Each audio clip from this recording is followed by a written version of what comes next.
The couch stretch.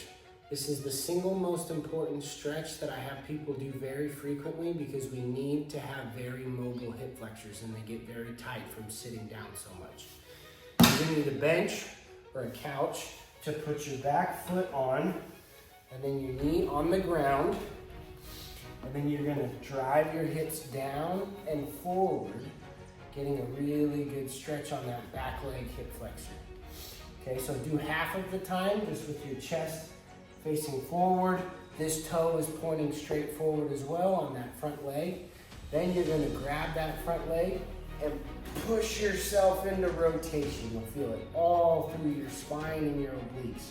And hold it like that for the second half of the stretch. And just sink into it. I love doing this one a couple times a week for 2 minutes a side. All right. The second most important stretch that a runner can do, or anybody that's just trying to move, is a hip internal rotation stretch.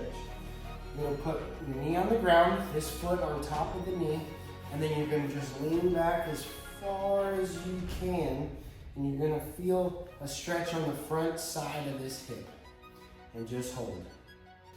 The saddle stretch is a great stretch for your knees and your shins. So you're gonna want the top of your feet on the ground so your toes are pointed straight back. This is pretty intense for a lot of people just to start out, but once you can, just start leaning back into it, increasing that stretch on those quads. The downward dog stretch is great for the calves and the hamstrings. You're gonna go into the start of a push-up position, but then you're gonna push your hips as high as possible and drive your ankles towards the ground. All right, just let your head relax and dangle and just hold. Standing hamstring touch your toes stretch. Very simple, it's practically in the name, but with straight legs, you're just gonna bend over and attempt to touch your toes. Just relax through your lower back and breathe deep. The sumo squat stretch.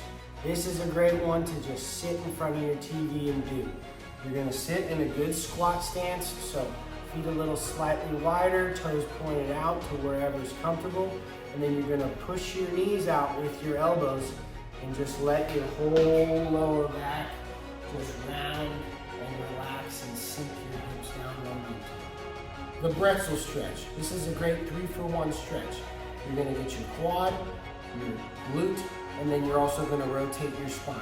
It's gonna take a second to get into, but grab your bottom foot, pull it through all the way, then lay flat on the ground as flat as you can, okay? So both shoulder blades, both knees are gonna attempt to get on the ground, but that's tough.